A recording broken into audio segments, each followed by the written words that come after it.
மாமா சொல்ல போனால் எனக்கு நம்பிக்கையே வரல. உனக்கு எப்போ எதில் நம்பிக்கை வந்திருக்கு? ஒன்று சொல்கிறேன், தப்பாக நினச்சிக்காத. உன் வாழ்க்கையே ஒரு பிடிப்பு இல்லாமல், ஒரு தன்னம்பிக்கை இல்லாமல் வாழ்ந்துட்டுருக்க. ஆனால் ஒரு விஷயத்தில் உன்னை ஸ்லாகிச்சு சொல்லலாம். அதாவது, உன் மேலே உனக்கு நம்பிக்கை இல்லாட்டாலும் மற்றவாளுக்காக ஒரு காரியத்தில் நீ ஈடுபடும்போது தன்னால் சாதிக்க முடியுங்கிற நம்பிக்கை தாராளமாக நோக்கு இருக்குது. இது உன்னோட தனிப்பட்ட வாழ்க்கையிலும் ஏற்பட்டால் ஏதுவாக இருக்கும். சரி, நம்பிக்கை வரலன்னு சொன்னியே, எதில் நம்பிக்கை வரல சொல்லு. சரி, ஏமாமா இன்னும் இந்த கைத்தடியை கையிலேயே வச்சுட்டு இருக்கேள்? பழக்கப்பட்டு போயிடுத்து. அதுவும் தவிர ஒரு வயசுக்கு அப்புறம் ஒரு ஊன்றுகோல் தேவைப்படுறது. இல்லை மாமா, நேற்று வெங்கட்டுடைய கல்யாண நாளை விமர்சையாக கொண்டாடின போது அப்போ ருக்கு திடீர்னு தனக்கு பிறக்க போகிற குழந்தைய சிவராமனுக்கும் பாலாவுக்கும் தத்து கொடுத்துட்றேன்னு சொன்னாலே, அதை கேட்டது எனக்கு அப்படியே தூக்கி வாரி போட்டு மாமா. சேஷு, எப்பவுமே உணர்ச்சி பிரவாகத்தில் வர வார்த்தைகளை அப்படியே எடுத்துக்கப்படாது. பொதுவாக மனுஷ மனசு மாறிண்டே இருக்கும், ஸ்திரமாக இருக்காது. அது மனித இயல்பு. ருக்கு அப்படி பேசினதுக்கு காரணம் ஒன்று பாலா மேலே ஒரு பரிதாபமோ பச்சாத்தாபமோ வந்திருக்கலாம், இல்லை தான் செஞ்ச செயலுக்கு பரிகாரமாக நினச்சி அப்படி சொல்லியிருக்கலாம்.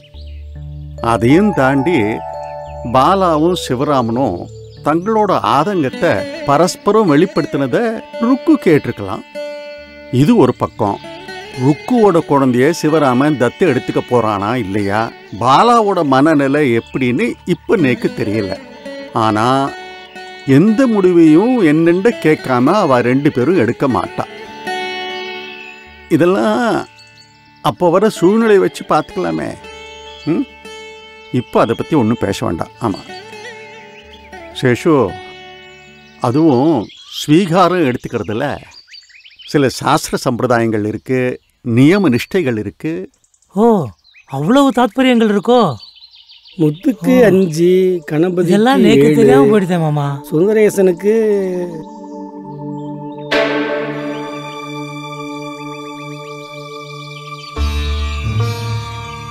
நமஸ்காரம் மாமா. ரகசியமா ஏதோ பேசின்னு இருக்கேள், நான் அப்புறமா வரேன். சேஷு, ஆர்வம் இவனை தெரியல? நம்ம கணேசன் புள்ள கோபாலன் தான் மாமா. அவன் கிராப்பையும் மீசையும் பார்த்தேல, முறுக்கு மீசை வச்சுட்டு எப்படி மிடுக்கா போறான் பாருங்க. ஓ, அதான் அடையாளமே தெரியல. பரவாயில்ல, நெத்தியில் திருநீராவது பூசின்னு இருக்கானே. என்ன பண்ணுறது மாமா, அக்ரஹாரத்துக்குன்னு சில கோட்பாடுகள் இருக்கு. குடுமி வச்சுக்கணும், மீசை வச்சுக்கவே படாது. அப்படியே வச்சுட்டாலும் அது தீட்சைக்காக தான் இருக்கணும். இப்போதான் எல்லாம் மாறிண்டே இருக்க. இந்த மாற்றத்தை எல்லாம் அனுசரிச்சுட்டு போகிற நிர்பந்தத்துக்கு நான் பாலாயின்னு இருக்கோம். சேஷு, நீ சொல்றது வாஸ்தவம் தான். இதை பற்றி அப்பப்போ நான் தீவிரமாக சிந்திக்கிறது உண்டு. என்னன்னா, நாம நம்ம குடும்பத்தை பற்றி மட்டும் நினைக்காம அப்பப்போ லோகக்ஷேமத்தை பற்றியும் நினைக்கணும். ஒரு பக்கம் மகாத்மா காந்தி நாடு விடுதலை அடையணும்னு தீவிரமாக பாடுபட்டு இருக்கார். இன்னொரு பக்கம் ஆங்கிலேயர்கள் நாட்டை ஆடுறதுங்கிற பேரில், நேக்கு தெரிஞ்ச சொல்ப ஆங்கிலத்தில் சொல்கிறேன், The Britishers are trying to split us, divide us. அதாவது ஜாதி மத பேத பாவத்தை நமக்குள்ள விதைச்சுன்னு இருக்கான். இது எதிர்காலத்தில் ரொம்ப எதிர்மறையான விளைவுகளை ஏற்படுத்த போகிறது. இப்போவே பார்த்தேன்னா, பணம் காசு பதவிங்கிற மோகத்தில் நம்மடவா நிறைய பேர் பட்டணத்தை நோக்கி போயின்னு இருக்கா. ஆமாம் மாமா, பட்டணத்தில் ஜஸ்டிஸ் பார்ட்டின்னு கட்சி ஆரம்பிச்சிருக்கா இல்லையா, அவன் நமக்கு எதிராக பல காரியங்களில் ஈடுபடுறதா சொல்லிக்கிறா. அதுக்கு காரணம் என்னன்னா, நம்மளவா பெரிய பெரிய வக்கீலாகவும் பெரிய பதவியிலையும் இருக்கா இல்லையா, அந்த கொந்தளிப்பு. கேள்விப்பட்டேன், படித்தேன். போக போக என்னெல்லாம் நடக்க போகிறது, மாற்றங்கள் வரப்போகிறதுன்னு என்னால் அனுமானிக்க முடிகிறது. நான் ஏற்கனவே சொல்லின்னு இருக்கேன், நம்ம சாஸ்திர சம்பிரதாயங்கள்லாம் வர வர தேஞ்சுட்டே வருது. இப்போ பார்த்தேன்னா, பொதுவாக எல்லா அக்ரஹாரங்கள்லேயும் ஒரு பக்கம் ஈஸ்வரன் கோயிலும் இன்னொரு பக்கம் பெருமாள் கோயிலும் இருக்குது. இன்னொரு 80 இல்லை 100 வருஷம் போச்சுன்னா இது எல்லாமே சரிவர பராமரிக்கப்படாமல் கோயில்களும் சரி அக்ரஹாரங்களும் சரி இருக்குமாங்கிறதே பெரிய கேள்விக்குறியாயிடும். என்ன மாமா இப்படிலாம் சொல்கிறேன்? தெளிவான சிந்தனை இருக்கிற ஆளுக்கு இது அதிசயமாக தோணாது. நீயே பாரு, நம்மளவா சிறுக சிறுக இப்போவே பட்டணத்துக்கு போக ஆரம்பிச்சிட்டா. இந்த எண்ணம் போக போக எல்லா அக்ரஹாரங்களுக்கும் பரவும். அக்ரஹாரங்களே வெறிச்சோடி போயிடும். என்னதான் ஜாதி மதம் பேசக்கூடாதுன்னு வெளியில் பேசிண்டாலும் அதுதான் பிரதானமாக இருக்கும். அது மட்டும் இல்லாமல் மொழி வாரியாக நாடே பிரிக்கப்படலாம். அதுதான் இந்த பிரிட்டிஷ்காராளுடைய உள்நோக்கம் நினைக்கப்படுறது. Divide and rule. Tamil, Telugu, Kannada, மலையாளம்னு இதில் மொழி வாரியாக பிரிவினை ஏற்படும். அது ரொம்பவே தீவிரமாகவும் இருக்கும். இது எல்லாத்தையும் நினச்சி பார்த்தா வேதனையாக இருக்குது. ஏதோ நாம் தப்பிச்சோம் பழைச்சோன்னு இருந்தாச்சு. ஆனால் போக போக அடுத்த தலைமுறையோட அக்ரஹார வாழ்க்கைக்கே ஒரு அஸ்தமனம் வரக்கூடுங்கிறது தான் என்னோட அனுமானம். ஆமாம்மா, ஆங்கிலேயர் அரசாங்கம்னு அரசியல் பேச ஆரம்பிச்சிட்டேள். இல்லை சேஷு, நான் அரசியல் பேசலை, அக்ரஹாரத்தை பற்றி தான் பேசுகிறேன். ஆனால் அக்ரஹாரத்துலேயும் இப்போ அரசியல் பூந்துடுத்து. லோகக்ஷேம சிந்தனை நமக்கு வேணும்னு சொன்னேன் இல்லையா? அதான் மனசில் பட்டதை ஒன்றுண்ட பரிமாறிண்டேன். இருந்தாலும் எனக்குள்ள ஒரு நம்பிக்கை இருக்கு. அதாவது காலச்சக்கரத்தோட சுழற்சியில் சில மாற்றங்கள் வரத்தான் செய்யும். விழுந்தவன் மறுபடியும் எழுந்து தான் ஆகணும். அதான் உலக நியதி.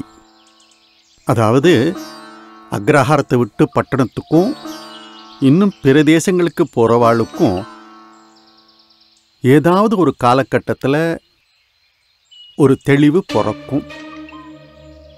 இப்போ நம்ம சந்தானத்தையே எடுத்துக்குவேன். இன்னைக்கு இந்த அக்ரஹாரத்திலே ஒரு கோடியாத்துக்கு போயிட்டான். அடுத்ததாக பட்டணம் போகணும்னு தோணும். அவனோட புத்திர சந்தானங்களுடைய வாழ்க்கையும் பட்டண வாழ்க்கையோடையே சம்பந்தப்பட்டு இருக்கும். அதுக்கப்புறம் வேற மாநிலத்துக்கோ வேற நாட்டுக்கோ போனால் இன்னும் நன்னா இருக்கும்னு அவளுக்கு தோணும். போவா. இது நம்பாத்துக்கு மட்டும் இல்லை, எல்லாருக்கும் பொருந்தும். ஏன்னா இக்கரைக்கு அக்கறை பச்சைன்னு சொல்கிற மாதிரி அடிபட்டதுக்கு அப்புறம்தான் ஆஹா எப்படிப்பட்ட வாழ்க்கையை விட்டுட்டு வந்துட்டோம் அப்படின்னு உணர்ந்து ஒரு 100 இல்லை 150 வருஷம் கழித்து, அதாவது நம்ம 4வது தலைமுறை இல்லை 5வது தலைமுறையை சேர்ந்தவா மறுபடியும் இந்த அக்ரஹாரத்தை நோக்கி வரணும். செழிப்பை பெறணும். சேஷு, இது எல்லாமே ஒரு நம்பிக்கை தான்.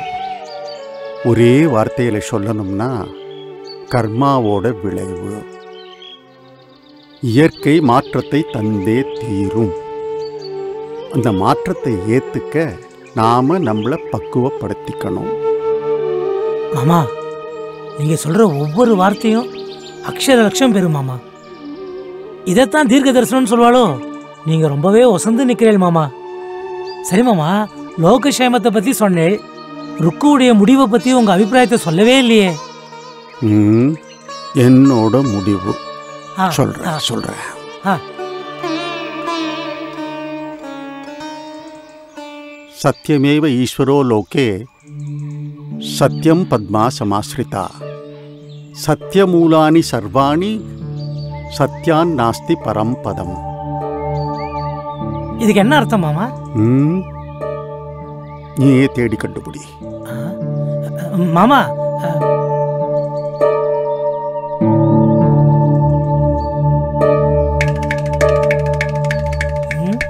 ஒருவேளை இதுல தேடினா கிடைக்குமோ?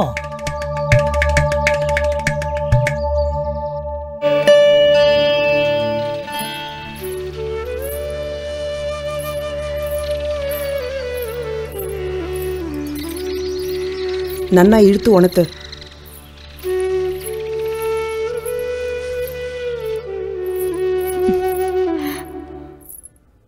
மணி, சத்த இங்க வாங்கோளே. லோச்சா, நீயும் வா. என்னம்மா பண்ண போற? பானையும் சட்டியும் பண்ண போறேன். என்னடி அது இடுப்புல கட்டிட்டு வந்திருக்க? என்னன்னு கண்டுபிடிங்க பார்க்கலாம். என்னது, மாங்காவா?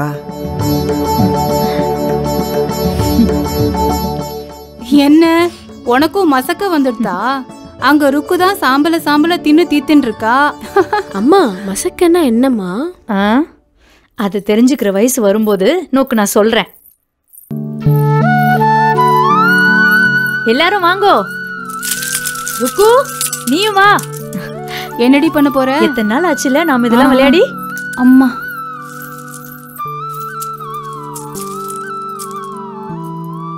உனக்கு இந்த விளையாட்டு தெரியுமோ ருக்கு? என்ன இப்படி கேட்டுட்டே? சின்ன வயசுல ரொம்ப ஆசையா விளையாடுவேன். இந்த மாதிரி ஒரு வட்டம் வரைஞ்சிட்டு அதுக்கு நடுவுல புளியங்கொட்டையெல்லாம் குழிச்சு வைக்கணும். அதுக்கப்புறம் நல்லா வேகமா ஊதி இந்த வட்டத்துக்கு வெளியில எந்த புளியங்கொட்டை போறதோ அது கையால எடுக்கணும். ஆனா மத்த காய் மேல படாம. அதையும் நகுத்திக்கோங்க. போதும். இதெல்லாம் சின்னவா விளையாடுற விளையாட்டுனா இந்த வயசுல போய் ஊதி விளையாடினா நல்லா இருக்குமா? நிஜமா சொல்லுங்க, இந்த விளையாட்டு விளையாடணும்னு உங்களுக்கு ஆசையா இல்ல? மணி, நம்ம ஆத்துல தானே விளையாடுறோம்.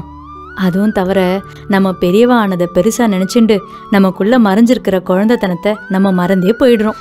அத்திம்பேர் மாதிரியே பேசுறேன். சரி, யார் முதல்ல ஆரம்பிக்கணும்? சின்னவாதான் ஆரம்பிக்கணும். ருக்கு, எல்லாரும் நகுந்துக்கோங்க.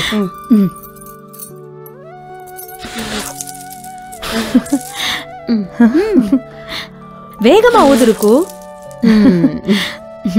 இவ்வளவுதான் ஊத முடிஞ்சது என்னால. சரி, எடுக்கிறேன்.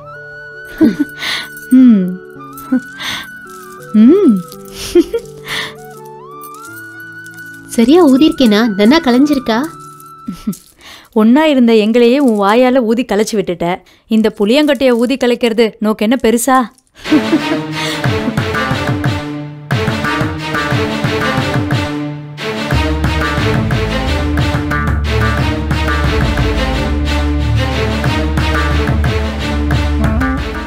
நான் என்னதான் மனசு மாறி நடந்துட்டாலும் நீங்க இன்னும் என்ன பழைய ருக்குவாவே பாக்குறேன்.